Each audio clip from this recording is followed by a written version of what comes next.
Bismillahirrahmanirrahim. Alhamdulillahirabbil alamin. Wassalatu wassalamu ala asrafil anbiya'i wal mursalin wa ala alihi wa ashabihi wa man tabi'ahu bi ihsanin ila yaumiddin. Asyhadu an la ilaha illallah wahdahu la syarikalah wa asyhadu anna Muhammadan abduhu wa rasuluh alladzi la nabiyya ba'dah, amma ba'du. Allahumma salli ala Muhammad wa ala alihi wa ashabihi wa man tabi'ahu bi ihsanin ila yaumiddin. Allahumma la sahla illa ma ja'altahu sahla wa anta taj'alul hazna idza syi'ta sahla. Allahumma bika asbahna wa bika amsayna wa bika nahya wa bika namutu wa ilaikan nusyur. Alhamdulillah, segala puji hanya milik Allah. Dengan izin Allah, pagi hari ini setelah kita melaksanakan salat subuh berjamaah dan dilanjutkan dengan duduk hadir di majelis ilmu, mudah-mudahan apa yang kita lakukan pada pagi hari ini, amal soleh yang kita lakukan pada pagi hari ini mudah-mudahan diterima oleh Allah Subhanahu wa taala. Salawat dan salam senantiasa tercurahkan kepada uswah dan qudwah kita, yaitu Rasulullah sallallahu alaihi wasallam. Bapak Ibu hadirin jamaah rahimakumullah, alhamdulillah pagi hari ini saya bisa bersilaturahim, ya, berjumpa dengan Bapak Ibu. Ada yang sebelumnya pernah lihat saya? Belum, ya? Baru pertama, alhamdulillah. Ya. Tadi sudah sampaikan, nama saya Indra Hamdiah. Ya. Saya tinggal di Sindang Laya. Ya. Sindang Laya. Mungkin Bapak Ibu yang suka goes, ya, biasa suka ke atas itu, luhur ke Sindang Laya. Nah, kalau aktivitas sehari-hari saya banyak di Istiqomah, Bapak Ibu. Ya, saya di Istiqomah di Jalan Taman Citarum. Ya. Baik, itu saja sedikit ya perkenalan. Bapak Ibu hadirin yang rahimakumullah. Tentu alhamdulillah kita bersyukur kepada Allah karena hari ini Allah masih bangunkan kita. Hari ini Allah masih berikan jatah usia kepada kita. Maka pergantian hari itu harus menjadikan kita bertambah amal soleh kita. Jangan sampai bertambah hari, bertambah usia, namun tidak bertambah amal soleh. Ya. Di dalam Al-Quran Allah Subhanahu wa ta'ala menggambarkan kepada kita orang-orang yang masuk ke dalam neraka, kemudian mereka minta dikeluarkan dari neraka. Kata mereka, Rabbana akhrijna minan nar, ya Allah, keluarkanlah kami dari neraka. Ya. Bapak Ibu, orang-orang yang disiksa di dalam neraka, mereka minta dikeluarkan dari neraka. Mau apa? Kenapa, Pak? Orang-orang yang disiksa di dalam neraka, mereka ingin minta dikeluarkan. Kenapa, Bu? Sakit siksa neraka? Sakit. Tapi mereka minta dikeluarkan, bukan mereka mengatakan, ya Allah, keluarkan kami dari siksa neraka. Sakit, bukan. Ya. Ternyata mereka minta dikeluarkan dari neraka. Kenapa? Kata mereka, na'mal sholihan. Ya. Kami ingin mengerjakan amal soleh. Itu permintaan mereka. Ya Allah, keluarkan kami dari neraka karena kami ingin mengerjakan amal soleh. Itu permintaan mereka. Artinya orang-orang yang disiksa di dalam neraka itu adalah mereka yang dulu ketika di dunia tidak pernah mengerjakan amal soleh. Ya. Bapak Ibu, sekarang kita kumpul di sini, duduk di sini. Amal soleh bukan? Tergantung. Ya, tergantung niat. Ya, innamal a'malu binniyat. Sesungguhnya setiap amal itu tergantung niat. Karena nanti ada pekerjaan ibadah, ketika niatnya keliru, maka tidak jadi amal soleh. Ya. Maka dalam bahasa Arab itu yang namanya perbuatan. Kalau dalam bahasa Arab ada dua, ada fi'lun, ada amalun. Ya, gitu. Jadi kalau dalam bahasa Arab, Bapak Ibu, perbuatan, pekerjaan itu ada dua. Ada fi'lun, ada amalun.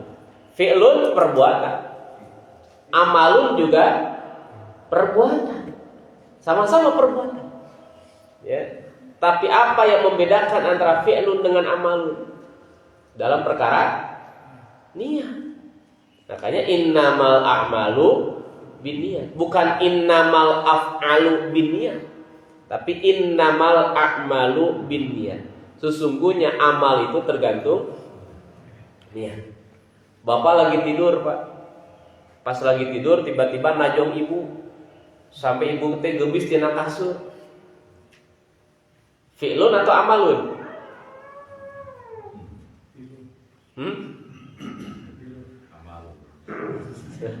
Tuh. Bapak teh nuju kolam, ya. Terus najong ibu sampai ibu gebis tina kasur. Fi'lun amalun? Ya. Lamun amalun berarti bapak najong dosa tuh ka ibu. Kalau dosa berarti amalun. Tapi lamun tuh dosa fi'lun. Tadi bapak najong dosa tuh, Bu.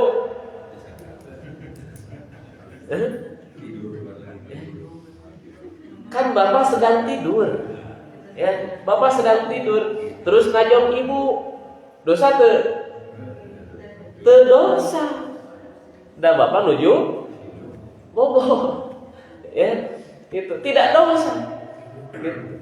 Kenapa? Karena itu bukan amal, itu mah fi'lun, perbuatan.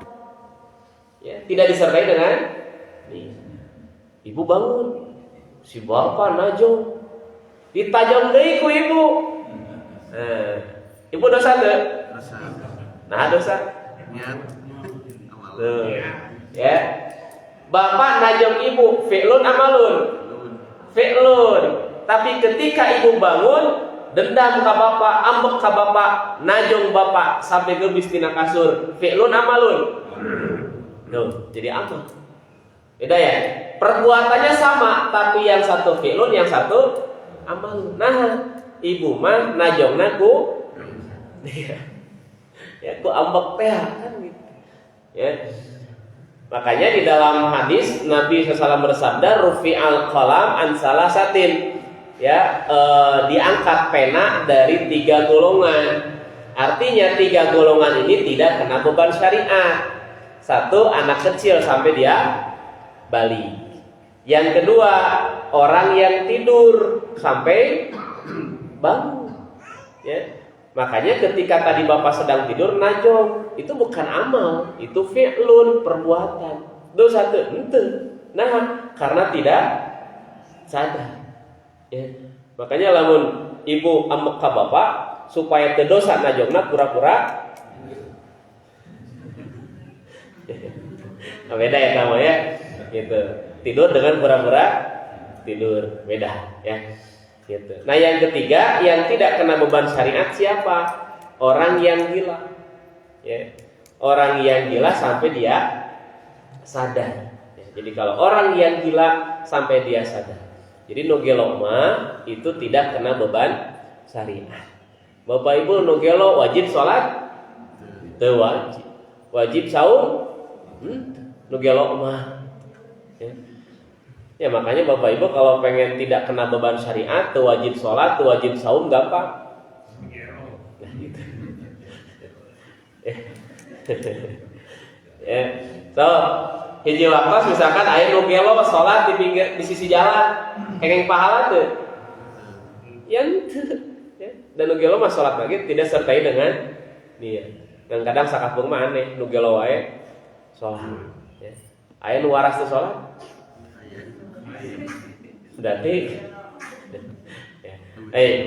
Bapak Ibu hadirin yang rahimakumullah ya, nah mudah-mudahan apa yang kita lakukan sekarang ini adalah amal sholih ya, amal sholih. Oke, bahasan yang diberikan kepada saya kaitan dengan hadis ya. Nah, saya ambil dalam kitab Qawaid Nabawiyah. Ya, dalam kitab Qawaid Nabawiyah, kaidah-kaidah kenabian, ya, saya ambil salah satu hadis di situ. Ya, tadinya saya pikir ada yang fokus, ternyata nggak ada ya, tidak apa-apa. Ini saya akan bacakan saja hadisnya. Ada yang fokus? Tapi tes kagok kurangnya? Atau mau dinyalakan? Boleh maka sok. Sambil saya berjalan, ya boleh dikondisikan untuk fokus biar Bapak Ibu bisa melihat tulisan hadisnya, gitu ya.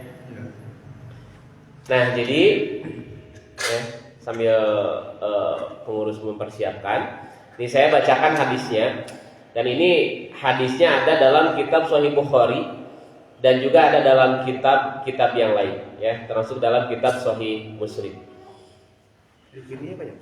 Kiri celana. Mohon.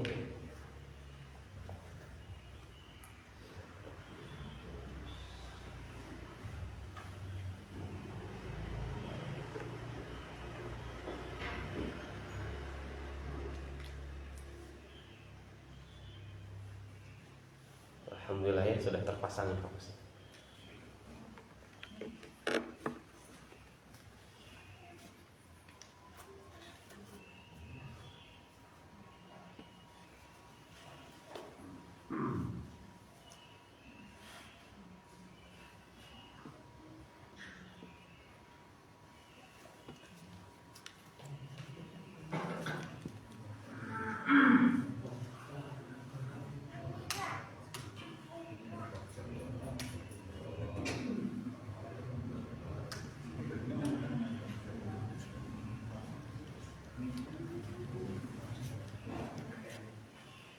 Ya.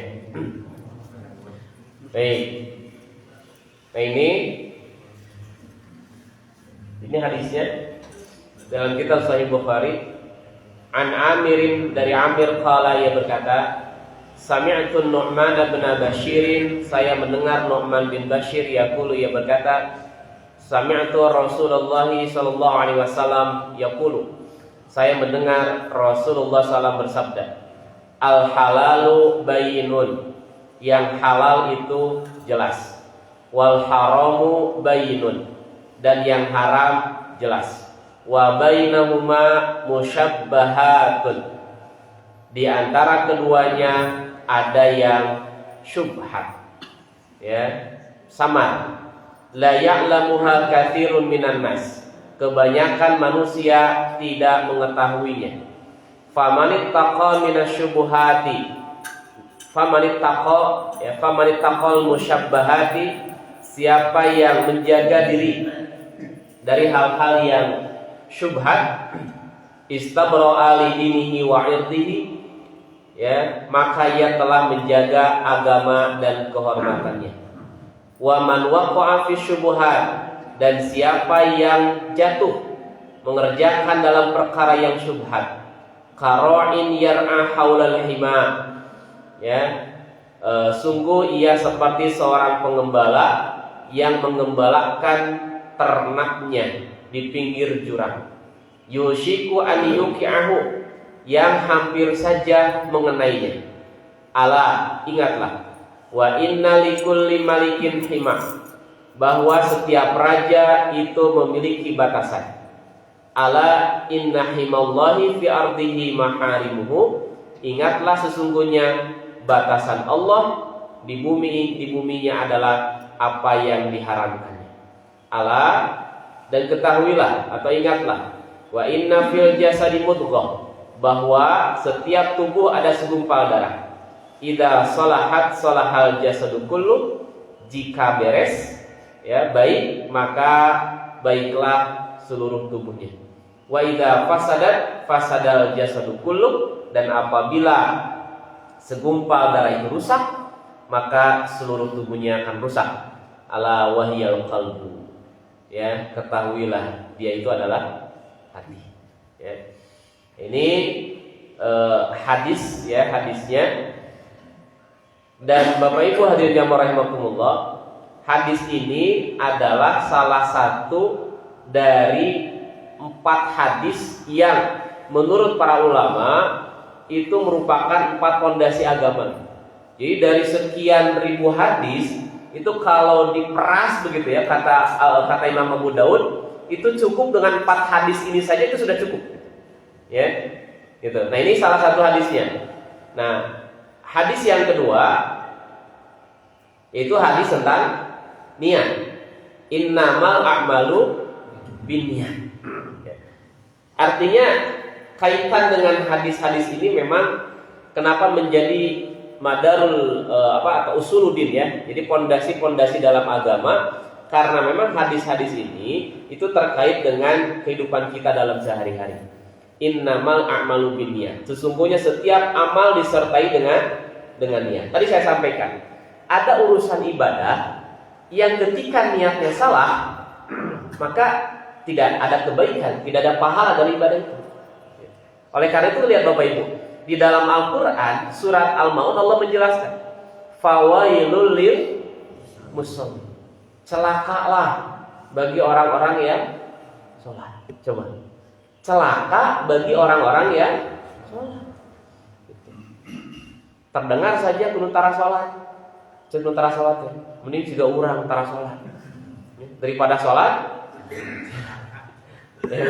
Nah, kenapa fawailul lil musallin, celaka bagi orang-orang yang sholat? Lihat ayat yang selanjutnya, alladzina hum an sholatihim sahun, alladzina hum. Tuh. Artinya orang ini mengerjakan sholat tujuannya apa? Yuraun. Tujuannya ingin dilihat.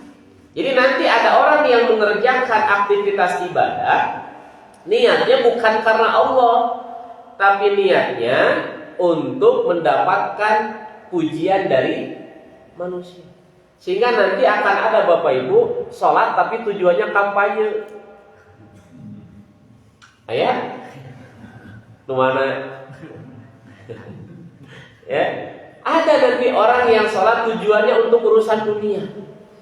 Ya, ayah jangan getol sholat tahajud nanti. Si bapak nih getol sholat tahajudnya. Cek bapak teh. Ya, kayak mobil. Ya. Jadi sholat tahajudnya karena pengen mobil. Dapat pahala? Ya. Ini hati-hati Bapak Ibu. Jangan sampai urusan-urusan ibadah tujuannya untuk dunia. Maka nanti kalau urusan ibadah tujuannya untuk dunia, pahalanya sebatas itu. Ya. Pahalanya hanya sebatas itu. Makanya dia di dalam hadis ini, wa innamal likulli imri'in ma nawa, bahwasanya setiap orang apa yang dia niatkan. Faman kanat hijratuhu ila dunya. Nah, siapa yang hijrahnya untuk dunia yang ingin dia dapatkan, au ila imra'atin yankihuha, atau karena seorang wanita yang ingin dia nikahi, fa hijratuhu ila ma hajar ilaihi, maka hijrahnya adalah kepada apa yang dia niatkan. Ya, jadi kalau kita ibadah tujuannya untuk dunia, maka pahala ibadahnya sebatas dunia itu. Ke bawah ke akhirat enggak. Ya, makanya fawailul lil musallin, celaka bagi orang-orang yang salat. Nah, salah niat, salah niat. Ya, gitu. Nah, ini hadis yang pertama, hadis yang kedua kaitan dengan kata para ulama, ini merupakan fondasi dalam agama. Maka cek lagi, ya, cek lagi kaitan dengan ibadah kita tujuannya untuk apa, ya. Bahkan mencari ilmu tujuannya salah, itu bahaya juga, Bapak. Ya, gitu. Nabi SAW menyampaikan, siapa yang mencari ilmu untuk dunia, ya, mencari ilmu untuk gelar, maka kata Nabi, jangan berharap dia orang tersebut tidak akan mencium harumnya surga. Jadi mencium harumnya surga saja enggak. Ya, jadi ketika kita mencari ilmu, tujuannya bukan karena Allah, tapi tujuannya karena untuk urusan-urusan dunia. Ya, kita nyari ilmu, kita sekolah tujuannya ngarah menang gelar. Kita sekolah tujuannya supaya ingin dapat kerjaan, tapi bukan untuk mendapatkan ridho Allah. Ini kan batinnya perbaiki. Ya, ini Bapak Ibu hadirin jamaah rahimakumullah. Nah, bahkan sebaliknya nanti ada urusan-urusan dunia, perkara dunia, tapi ketika diniatkan untuk ibadah jadi pahala itu. Contoh, di sini ada goeser, non goeser. Yang suka sepedahan ada? Banyak ya. Pak, ketika Bapak sepedahan, kenging pahala tuh?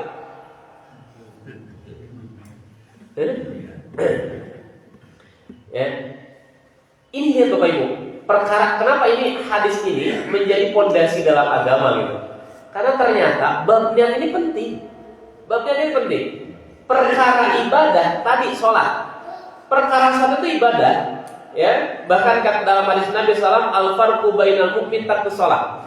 Yang membedakan antara mukmin dengan kafir adalah meninggalkan sholat. Jadi penting perkara sholat. Tapi Allah Subhanahu wa taala menjelaskan ada orang yang celaka dengan sholatnya.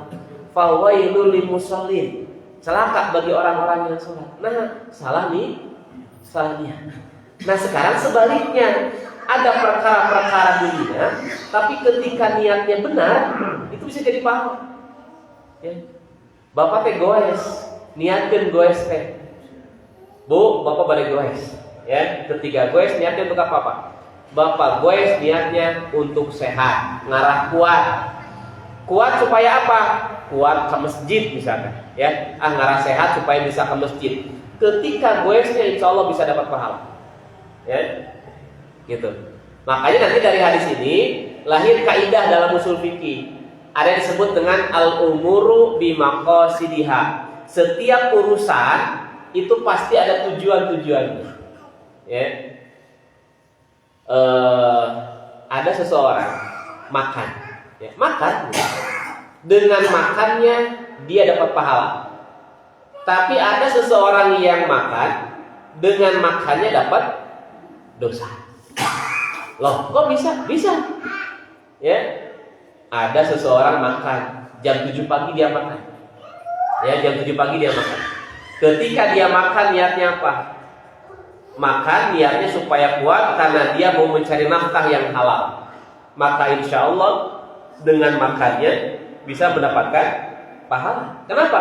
Karena dia makan niatnya untuk menguatkan tubuhnya supaya bisa bekerja. Bukankah pekerjaan itu adalah amal soleh? Amal soleh. Maka makannya bisa mendapatkan pahala. Sebaliknya ada orang jam 7 pagi makan. Nah niatnya jam 10 rek ngagarong. Jadi jam 10 mau mandi, jam 8 makan. Makanya dapat pahala dapat dosa. Dosa. Kenapa?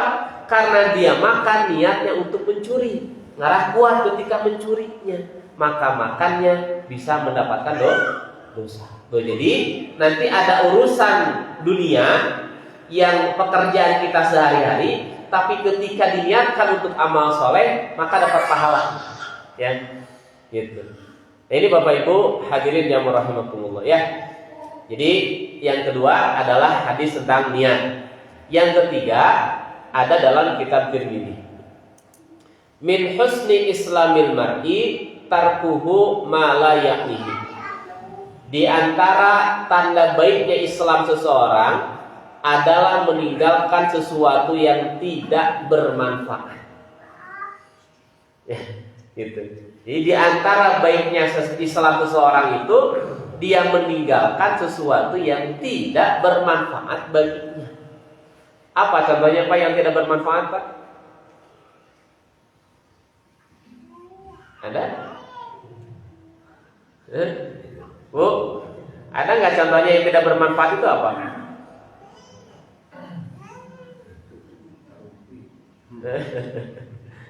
Ya, ninggal YouTube bermanfaat ya Bu?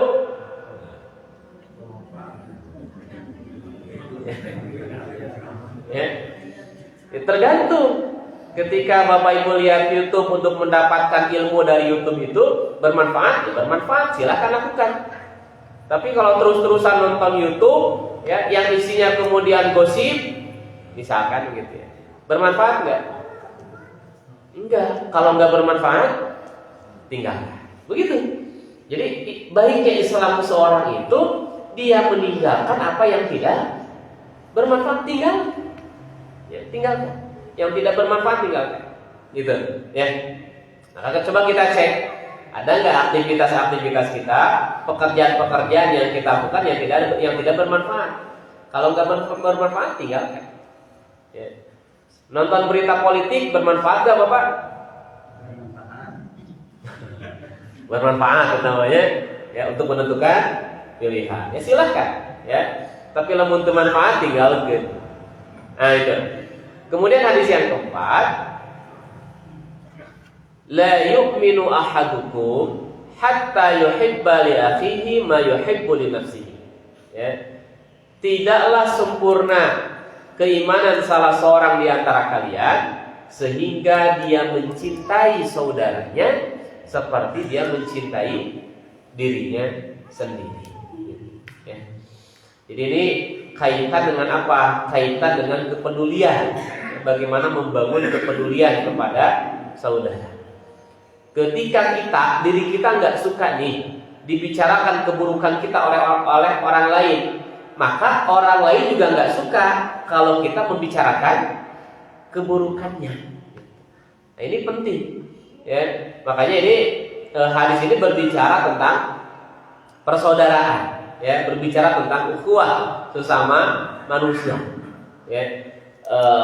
Kan di dalam salah satu kitab dijelaskan bahwa dalam ukhuwah, dalam persaudaraan itu ada 4 tahapan gitu. Jadi ada empat tahapan dalam berukhuwah itu. Tahapan yang pertama dimulai dengan apa? Dimulai dengan ta'aruf. Ya. Ta'aruf itu apa? Saling mengenal. Itu ukhuwah. Jadi kalau ukhuwah tapi tidak saling mengenal, maka itu bukan ukhuwah namanya. Karena ukhuwah persaudaraan itu harus dimulai dengan saling mengenal. Ya. Bapak Ibu sudah saling mengenal di sini?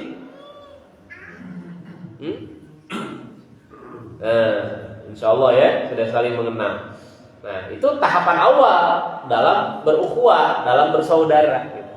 Ya, coba yang samping kanan kirinya sudah hafal belum ukuran sepatunya? Ya, sudah hafal belum ukuran bajunya? Nah berarti belum ta'aruf itu. Ya, harus tahu ukuran bajunya. Supaya apa Pak? Ya, mungkin lembaran kasih hadiah. Kasih hadiah. Kan kata Nabi begitu. Tahadu tahabu, hendaklah kalian saling ngasih hadiah, maka akan muncul apa? Rasa cinta. Jadi akan muncul rasa cinta karena apa? Karena saling ngasih hadiah. Ya, gitu. Bahkan Nabi SAW itu memberikan contoh kepada kita, kalau ada saudara kita memberikan hadiah kepada kita, maka kita balas dengan yang sama atau balas dengan yang lebih baik. Itu Nabi mengajarkan kita. Ya. Jadi Bu, pamita tangga masihan bala-bala gehu, maka harus kita balas. Ngasih apa? Ngasih martabak begitu.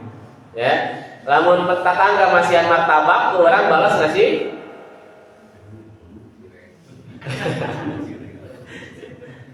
ya, jadi kasih balasan dengan yang sama atau yang lebih baik. Ya. Atau kalau kita nggak bisa membalas, maka kita balas kebaikan saudara kita dengan apa?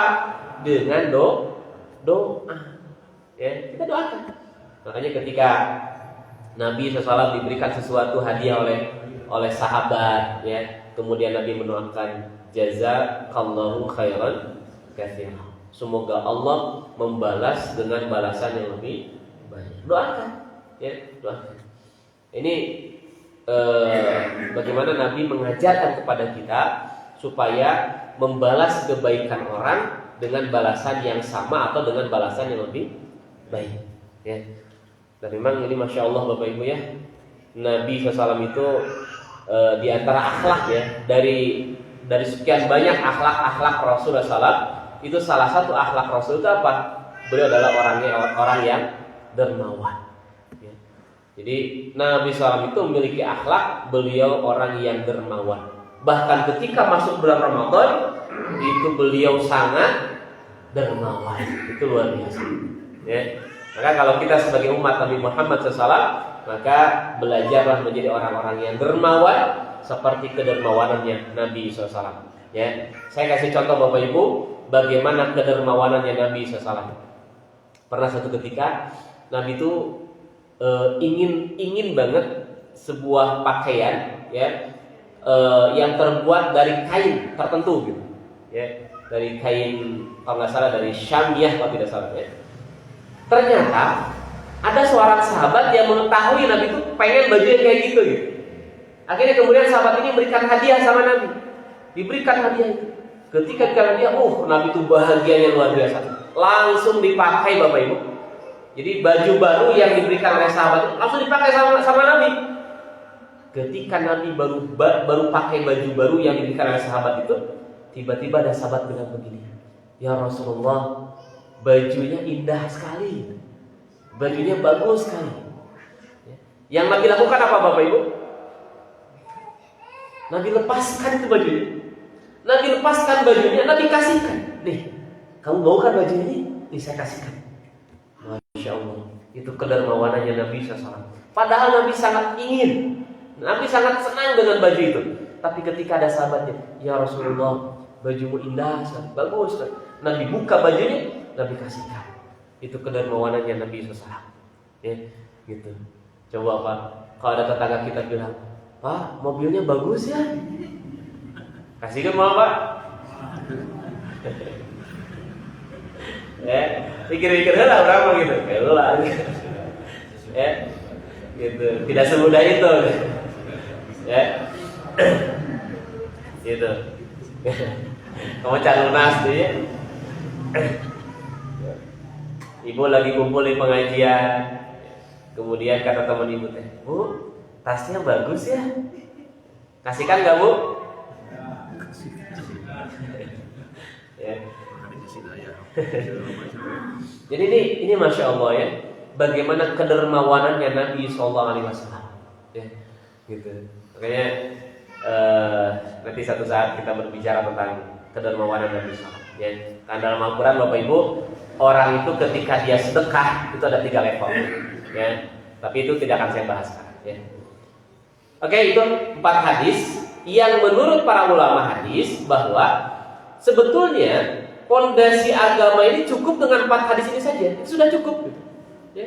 1 hadis tentang halal haram, 2 hadis tentang niat, 3 hadis tentang meninggalkan sesuatu yang tidak bermanfaat, yang 4 hadis mencintai saudara. Ya, tadi saya belum beres ya. Tahapan ukhuwah, tahapan persaudaraan itu yang pertama ta'aruf, saling mengenal. Maka tahapan yang kedua, kalau sudah saling mengenal itu harus saling tafahum, ya. Maka akan muncul saling memahami. Ya, Bapak ya dengan Ibu dulu belum saling mengenal, kemudian ta'aruf, saling kenal. Setelah saling kenal maka akan muncul tafahum, saling memahami. Ya, gitu. Sebelum ta'aruf maka enggak apa. Kalau Bapak tidurnya suka ngorok, ya. Setelah kemudian nikah baru tahu ternyata kalau tidur ngorok. Gitu. Nah, tafahum, ya, saling memahami. Ya, karena sudah nikah bahkan sampai bertahun-tahun, ya, sudah kenal tuh Bapak dengan pasangannya, dengan ibunya.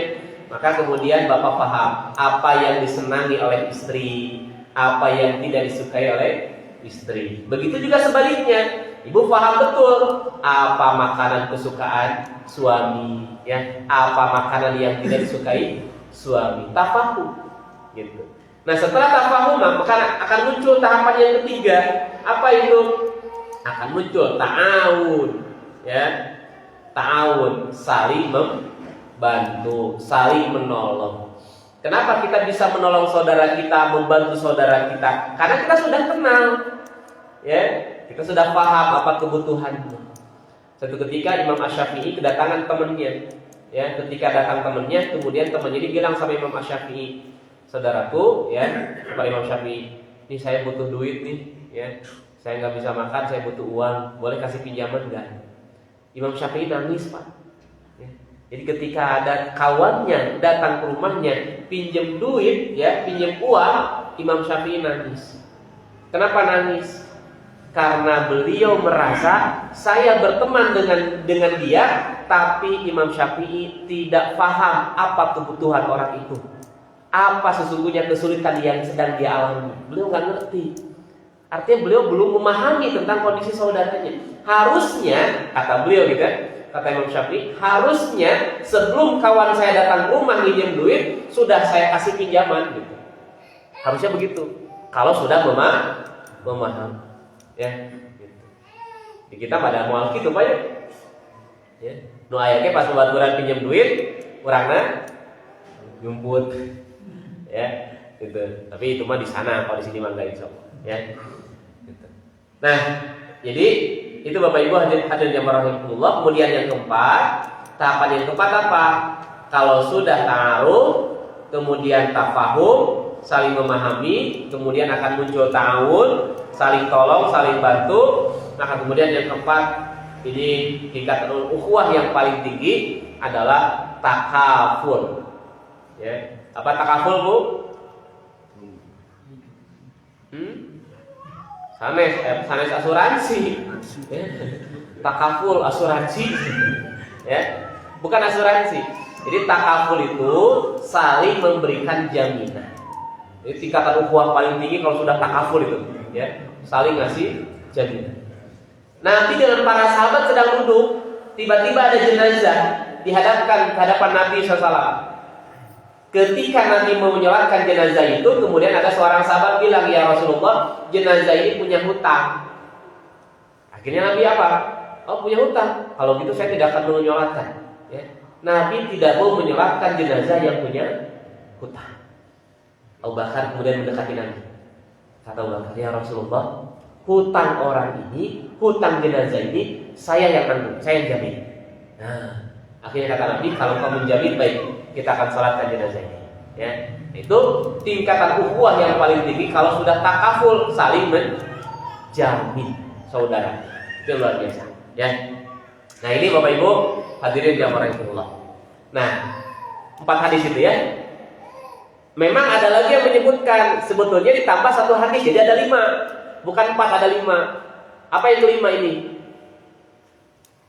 An Sahli bin Sa'din Sa'idi qala atan Nabiyya sallallahu alaihi wasallam rajulun, ada seseorang datang kepada Nabi sallallahu alaihi wasallam faqala ya Rasulullah dullani ala amalin, ya Rasulullah tunjukkan kepada saya sebuah amalan, idza ana amiltuhu, apabila saya mengerjakan amalan itu, ahabbani Allahu wa ahabbani an-nas, Allah cinta sama saya, manusia juga cinta sama saya. Faqala Rasulullah sallam, maka kemudian Rasulullah sallam bersabda, kalau engkau ingin dicintai Allah, ingin dicintai manusia, maka izhad fid dunya yuhibbakallah, wazhad fima fi aidin nasi yuhibbuka. Ya, zuhudlah dalam kehidupan dunia, Allah akan mencintai. Dan zuhudlah dengan apa yang ada pada manusia, apa yang dimiliki oleh orang lain, yuhibbuk, maka mereka akan mencintai. Ya, gitu. Jadi tentang zuhud, ya, tentang zuhud.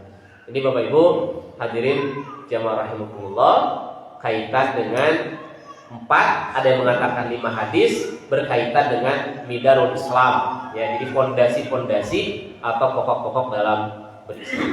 Ya, baik. Nah, kita akan masuk pembahasan kaitan dengan hadis ini. Qala ulama, para ulama ahli ilmu berkata, wa sababu idhami mauqihi, dan sebab besarnya posisi hadis ini, annahu sallallahu alaihi wasallam, bahwasanya Nabi sallallahu nabbaha fihi ala islahil mat'am wal mashrab wal malbas wa ghairiha. Ya. Jadi kenapa hadis ini menjadi salah satu hadis dari 4 pondasi Islam tadi? Ya, karena hadis ini berbicara tentang apa? Berbicara untuk memperbaiki mat'am, ya, makanan atau tempat makanan, wal mashrab, minuman, wal malbas, pakaian, dan juga yang lainnya. Wa annahu yanbaghi tarkul mushtabihat, dan bahwasanya ia mampu meninggalkan hal-hal yang syubhat. Kenapa?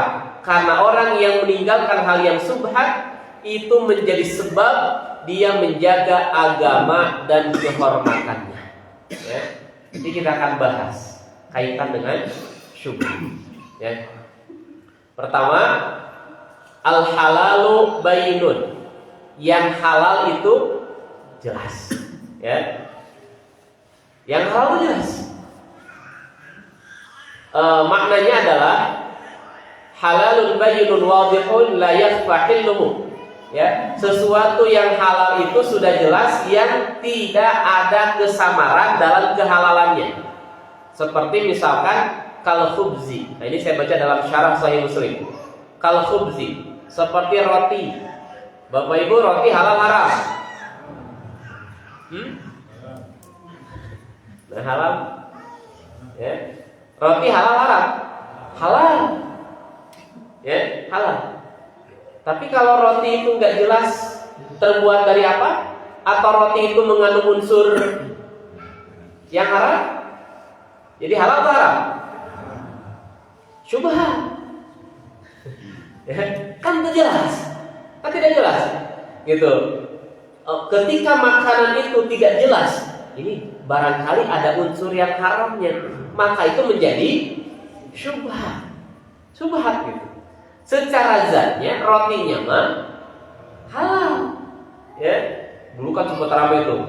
Hati-hati roti ini mengandung zat ini. Ya, yang zat ini adalah zat yang diambil dari bahan yang ada pada babi.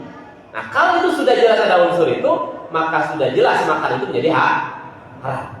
Ya, tapi kalau belum jelas nih, ini makanan ini statusnya halal atau haram nih. Nah, berarti statusnya syubhat.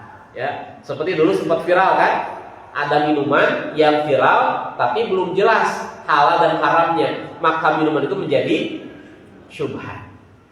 Ya, gitu. Ketika perkara itu syubhat, kita makan atau jangan? Nah, di dalam hadis ini dijelaskan, ya, sebetulnya kalau perkara itu syubhat, maka yang lebih baik itu adalah meninggalkan, menjauhi. Jadi dulu sempat viral ada minuman, bahkan orang sampai ngantri ketika minuman itu, padahal belum jelas sertifikat halalnya. Maka kalau berdasarkan di sini, tinggalkan, ya, tinggalkan. Jadi kalau Bapak Ibu beli makanan, kemudian tidak jelas nih, itu halal haramnya si makanan ini gitu, maka yang lebih baik itu adalah tinggalkan. Ya, kalau belum jelas, ya, gitu. Bapak sumbing ke kantor, Pak. Bapak datang ke kantor, di kantor di meja aya bala-bala jeung leupeut. Ya, halal haram. Halal haram, Pak? Syubhat. Ya, kenapa syubhat? Can jelas. Eta bala-bala usaha. Ya, buat siapa? Belum jelas. Maka faman ittaqa minal syubhat. Konsep hadis ini sebaiknya kita meninggalkan hal yang syubhat. Ya, tapi kalau ini khubz, roti, memang sudah jelas rotinya halal. Kemudian wal fawakih, buah-buahan. Para ulama semuanya sepakat buah-buahan itu halal. Wal zait, ya, zaitun, ya, minyak zaitun halal. Kemudian wal asal, madu halal. Wasamni, ya, mentega, walaban, susu, dan berbagai bentuk makanan yang para ulama semua sepakat akan kehalalannya dan jelas, ya, gitu. Jadi kalau makanan-makanan seperti itu sudah jelas halal, nah itu boleh kita makan, ya. Tapi kalau di pertentangan ada kekhawatiran, ada unsur tertentu pada makanan itu, maka itu menjadi syubhat, gitu. Ya, menjadi syubhat. Ibu sok ke pasar, ya, ke pasar ngagaleun hayam kan, daging hayam, gitu, ya. Itu dagingnya disembelihnya syar'i atau tidak?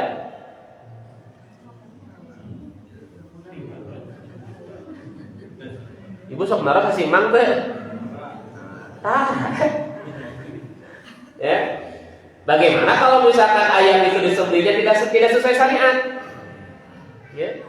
Atau ayam itu matinya bukan karena disembelih.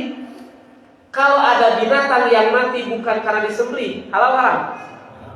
Haram. Kenapa haram? Bangkai. Ya. Ada ayam disembelih nih, Pak, disembelih. Ternyata si ayamnya masih gegarapakan. Ketika masih gegarapakan, dilebetkeun karena cai panas. Nah, Matinya karena disembelih karena air panas. Karena air panas. Berarti daging ayam tadi halal haram? Haram. Kenapa? Karena bangkai. Ya. Dan bangkai kita tahu kalau bangkai itu keharamannya jelas. Ya, tidak boleh. Hurrima alaikumul maitata, diharamkan bagi kalian bangkai. Haram kan? Ya. Jadi haram kita makan daging bangkai. Ya. Kemudian hurrima alaikumul maitata waddama, ya, diharamkan bagi kita darah yang mengalir. Ya. Darah yang mengalir itu bagaimana Bapak Ibu? Kalau Bapak Ibu luka sok kenyot tak? Ya, Ibu nyiksik bawang gitu, tiba-tiba kena tangan, getihan, dikenyot getihna. Itu darah mengalir bukan? Ya, itu mah tidak apa-apa, bukan itu ya maksudnya.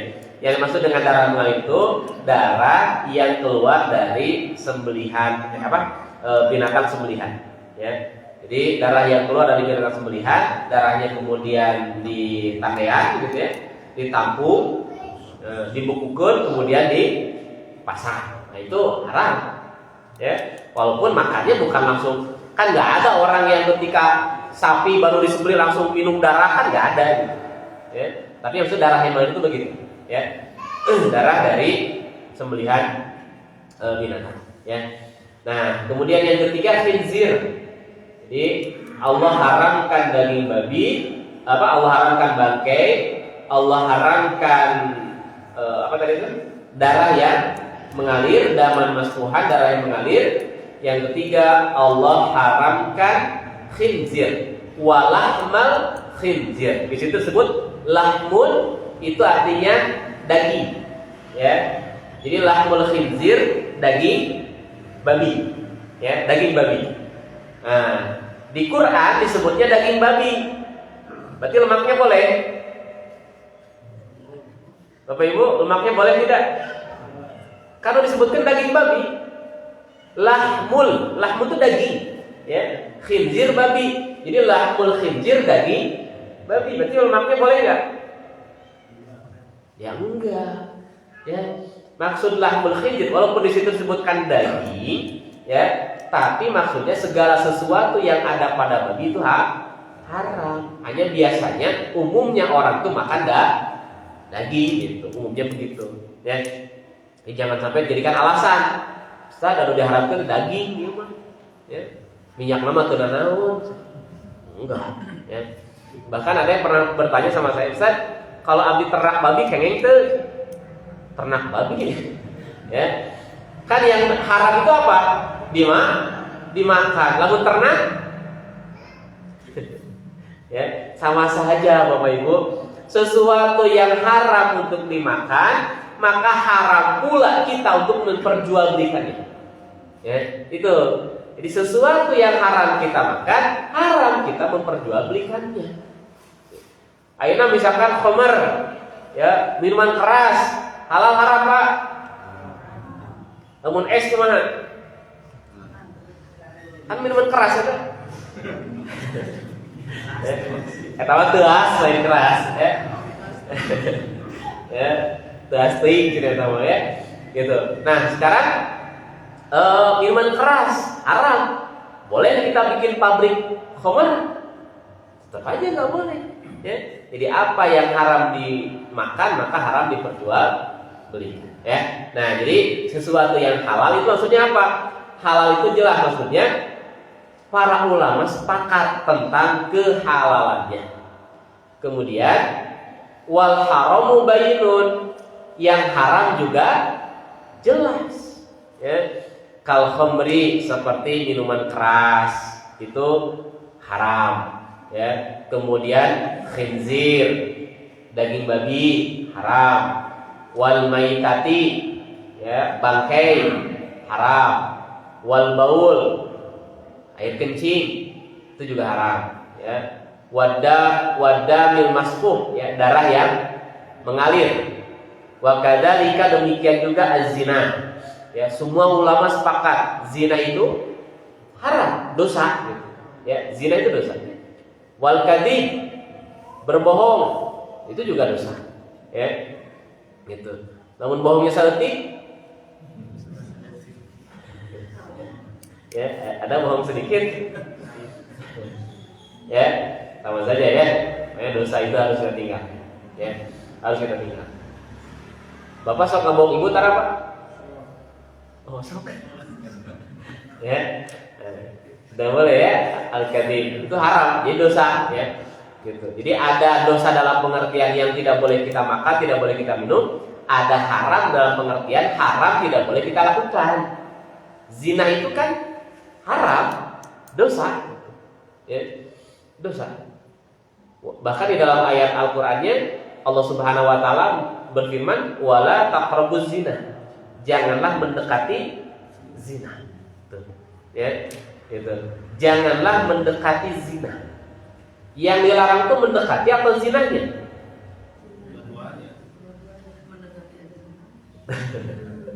Ya. Jangan mendekati zina. Oh, yang dilarang teh mendekatinya. Zina nama? Ya, ini keliru ini. Ya. Ini sama kayak yang tadi itu. Celakalah bagi orang yang sholat tuh, sholatnya cilaka, ini juga orang cara sholat. Ya. Ini juga sama. Jangan mendekati zina. Yang dilarang itu mendekatinya.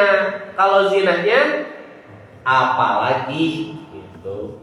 Ya. Bapak ke pom bensin, di pom bensin ada tulisan dilarang merokok. Boleh dudurukan? Kan dilarang merokok, cenah ieu mah. Dudurukan mah teu nanaon. Ya.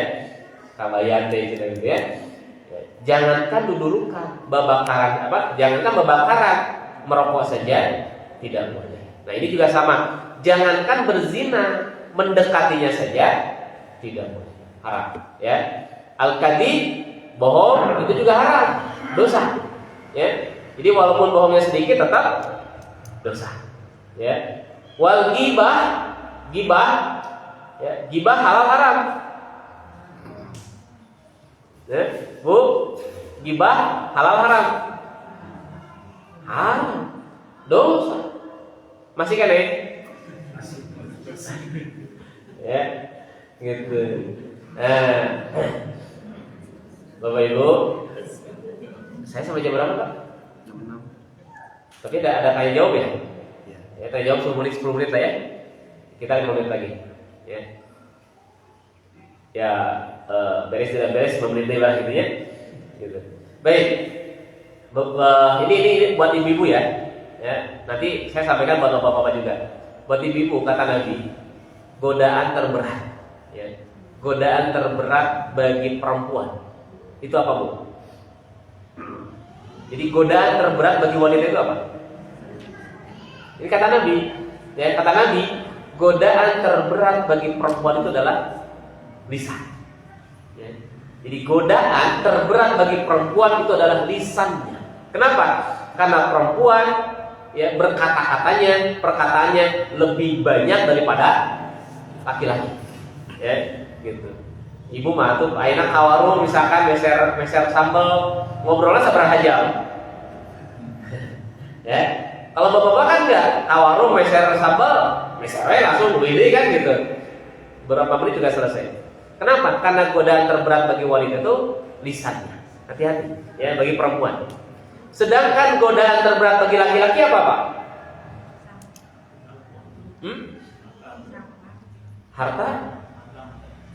Harta wanita aja. Ya. Kata Nabi, godaan terberat bagi laki-laki itu adalah farjinya. Ya. Artinya godaan terberat bagi laki-laki itu adalah kemaluannya. Wanita. Makanya dalam hadis, inna awwala fitnatin fi Bani Israil an-nisa. Fitnah pertama yang mengenai Bani Israil itu adalah wanita. Makanya wanita bagi laki-laki itu sumber apa, Pak? Sumber fitnah. Ya, itu godaan terberat laki-laki di situ, Pak. Ya. Makanya dalam hadis, dalam hadis Nabi SAW menyampaikan ada 3 golongan yang Allah murkai. Siapa? 1, syaikhun zanin. Kenapa? Di sini godaan terberat laki-laki. Allah murka kepada 3 golongan, Allah murka kepada 3 kelompok. Siapa? Yang pertama adalah syaikhun zanin, aki-aki zina. Allah murka. Ya, ada yang kakek-kakek zina? Ya, ada lihat di berita. Saya pernah nonton berita itu kakek-kakek zina. Ya, pas dilihat usianya berapa? 70 gitu. Bayangkan, aki-aki zina. Maka Allah murka sampai kayak gitu. Ya. Artinya memang godaan terberat bagi laki-laki itu adalah syahwatnya. Makanya ada kasus aki-aki zina. Gitu. Karena godaan terberatnya di situ. Ya, gitu.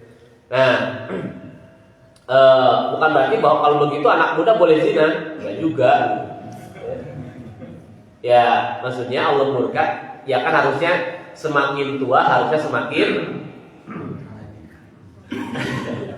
ya, semakin tua harusnya semakin taat, semakin soleh gitu kan. Cuma tua-tua keladi gitu ya, semakin tua semakin jadi. Nah, ya, makanya Allah murka gitu ya. Allah murka sama syaikhun zalim, orang yang sudah tua berzina. Ya, gitu. Kemudian yang kedua yang Allah murkai siapa? Allah murka kepada ailin mustakbir, orang miskin sombong. Geus mah miskin sombong. Kira-kira apa yang disombongkan ya Bapak Ibu? Nah, ini kan. Ya. Kalau ada orang kaya sombong boleh tidak? Ya nggak boleh juga. Ya. Orang kaya sombong nggak boleh juga gitu. Ngan nya logika nama lamun nu beunghar ada pamer begitu ya, rada sombong wajar lah gitu. Ya. Ya walaupun tidak wajar sih gitu ya. Tidak boleh, cuman ada yang dia sombongkan. Sekarang orang miskin sombong, apa yang dia sombongkan? Kemiskinannya, kan aneh. Makanya Allah murka. Nah yang ketiga, siapa yang Allah murkai? Dayus. Ya, dayus. Apa itu dayus? Seorang suami yang membiarkan kemaksiatan terjadi di keluarganya. Ya. Di kemaksiatan pada istrinya, kemaksiatan pada anak-anaknya, dia biarkan, itu dayus. Ini suami yang dayus. Ya. Nah, Bapak Ibu hadirin yang rahimakumullah, jadi al-haramu bayyinun, yang haram itu jelas. Artinya apa? Artinya perkara yang tidak diperselisihkan oleh para ulama. Kalau tadi yang halal sudah jelas, para ulama tidak ada yang memperselisihkan tentang kehalalan roti. Sepakat semua halal. Ya. Nah, begitu juga yang haram. Para ulama semuanya sepakat. Ya, zina itu dosa, haram. Ya, berbohong haram. Gibah haram. Ada nggak ulama yang mengatakan gibah boleh gitu? Ada nggak? Nggak ada. Sepakat semua. Ya, gibah itu haram. Namimah, mana namimah itu apa? Ngadu domba haram. Ya. Wan nazar ilal ajnabiyah, ya. Melihat kepada wanita yang asing boleh tidak Pak? Melihat aurat wanita boleh tidak? Haram. Ya. Udah istri malunya. Ya. Gitu, ya. Melihat aurat wanita halal haram. Pak, ini buat Bapak ini pertanyaannya nih. Ya. Melihat aurat wanita halal haram.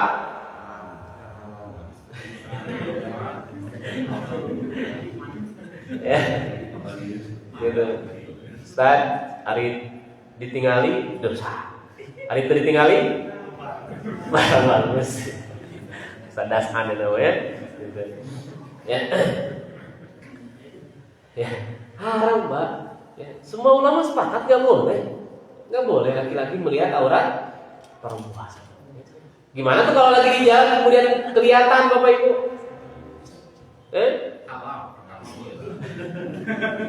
Ya, palingkan wajah kita, ya, palingkan pandangan kita, kalau ditinggali terus. Ya. Kira kan? Ya, Bapak nggak pakai sepeda, kaciri di halus gitu ya. Tuh, hese gitu ya. Gitu. Di udah gua bapak kan, di udah bak gitu. Di harum ayah tuh Ya, saya punya komunitas sepeda Bapak Ibu. Mereka sering curhat begitu. Ustaz, kami ini lamun pakai sepeda hese, mereka jaga pandangan. Susah. Kenapa? Di di helaan aya dihareup. Ya. Ningali ka kiri, aya oge di kiri. Kumaha Ustaz solusina? Solusina sapedahana tong hari Sabtu Minggu. Gitu. Ya, loba Sabtu Minggu mah gitu. Ya. Itu ya silahkan ya, palingkan pandangan. Ya, palingkan pandangan. Di zaman Nabi pernah kan ada anak muda lagi jalan, kemudian lihat wanita, terpesona dengan itu, ditinggal terus Pak, sampai ternyata diharuskan naik tembok. Ada itu, jepret gitu kan, karena hidungnya berdarah. Ya, tapi anak muda ini orang soleh, dia biarkan hidungnya keluar, darah keluar dari hidungnya, dia segera lari ketemu sama Nabi SAW. Dia lari sama Nabi kaget, ada apa ini? Dia ceritakan peristiwanya, ya, bahwa dia melihat wanita, terpesona dengan wanita itu sampai nubruk dinding, ya, sampai berdarah, keluar darah dari hidung. Apa jawaban Nabi? Darah yang keluar dari hidungmu itu adalah penghapus dosa. Jadi Bapak, kalau lihat wanita sampai terpesona, gitu ya, gitu, belum diampuni dosanya kalau belum keluar. Ya, Bapak Ibu hadirin yang warahmatullah. Terakhir ya. Ya. Terakhir, wa bainahuma mushtabihatun. Di antara yang halal dan yang haram itu ada hal yang syubhat. Maksud syubhat di sini apa? Maksud syubhat di sini memang tidak jelas tentang halal haramnya. Ya. Ada juga yang mengatakan syubhat itu sesuatu yang diperselisihkan oleh para ulama.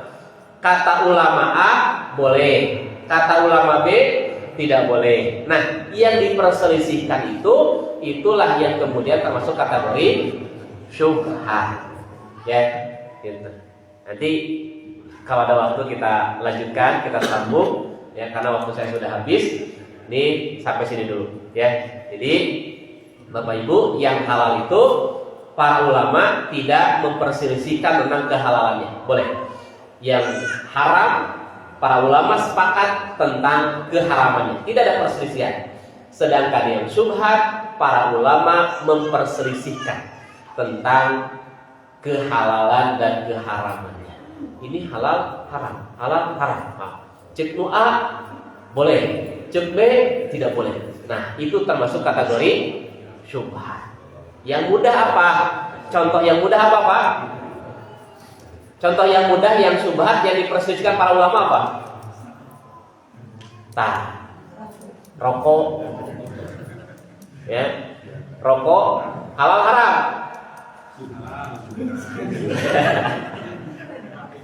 Ya, syubhat. Ya, syubhat. Ya. Cek ulama A, cek Muhammadiyah haram. Ya. Cek NU, cek Persis makruh. Makruh. Nah, itu syubhat ya. Gitu. Makanya tinggal jelas Pak ya. Bapak Ibu hadirin yang berbahagia.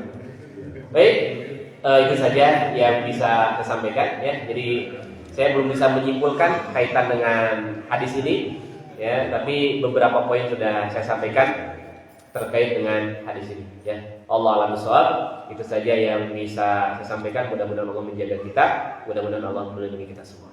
Baik, mungkin ada waktu sekitar 3 menit ya. Ada 3 menit karena sampai jam 6 ya. Ada yang mau tanyakan? Saya Ustaz, silakan. Berkaitan dengan tadi amal dengan niat, nama amal niat. Bagaimana kalau misalkan ada orang yang melakukan sebuah pelecehan atau penistaan dalam agama, lalu ucapannya tersebut diprotes orang, lalu orang tersebut menyampaikan saya tidak ada niatan ke sana.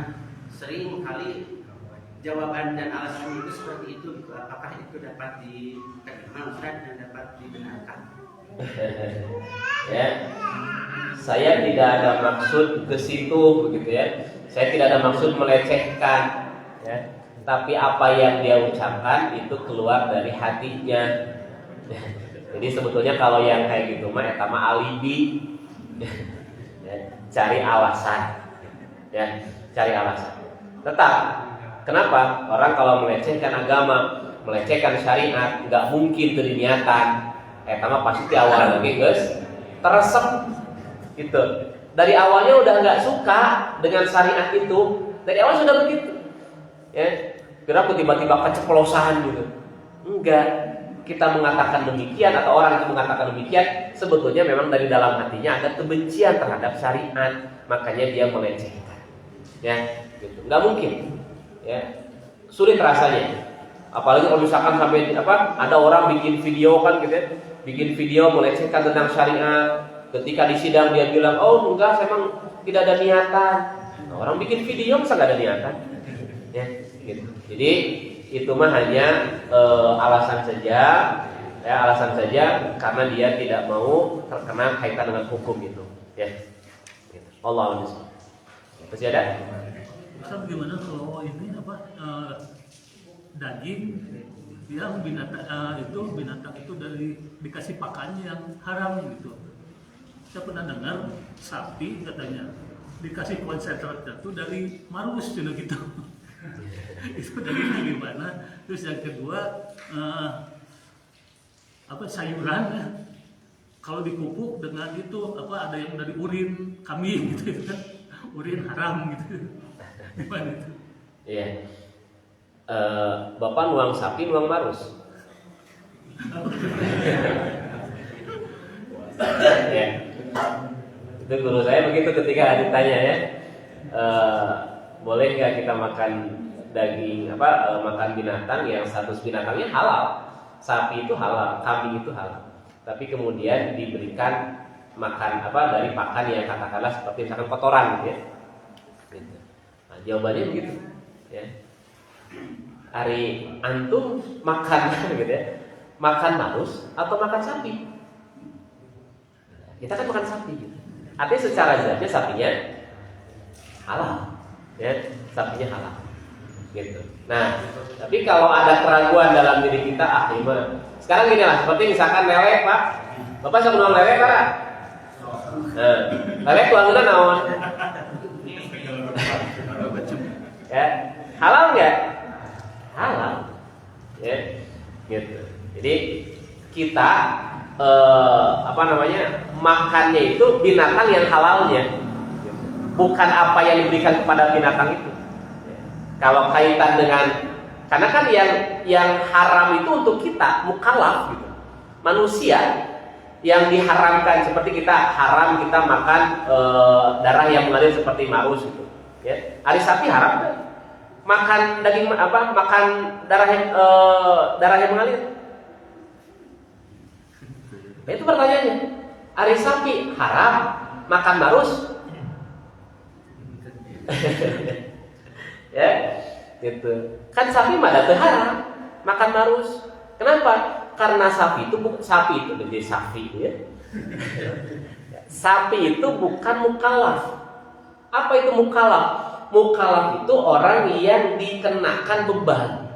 Kita manusia kena beban, sapi nggak kena beban. Makanya mukallaf itu satu, dia sudah balik, maka dia mukallaf. Yang kedua berakal, gitu ya, itu mukallaf, ya, gitu. Nah, jadi Bapak Ibu hadirin yang rahimakumullah, ya, jadi kembali ke kaidah dasarnya, ya, bahwa kita makan yang halalnya, makan sapinya, ya. Ya, kalau misalkan Bapak sebagai peternak sapi bisa memberikan makanan yang lebih baik daripada makanan itu, maka berikan, ya. Sehingga nanti kalau misalkan memberikan makanan yang buruk, nah berarti bukan kita yang salah itu ya, berarti tukang sapi dah, ya. Gitu. Allah. Terakhir tadi Pak, gimana Pak? Boleh sedikit aja ini. Kalau kita lihat kan tadi yang dilarang produk yang haram itu disebutkannya sedikit ya, darah, bangkai dan sebagainya. Tapi kalau kita di dunia ini malah yang dijamin itu yang halal ya, jaminan produk halal. Kenapa tidak Nah, balik aja. Karena kan gini ya,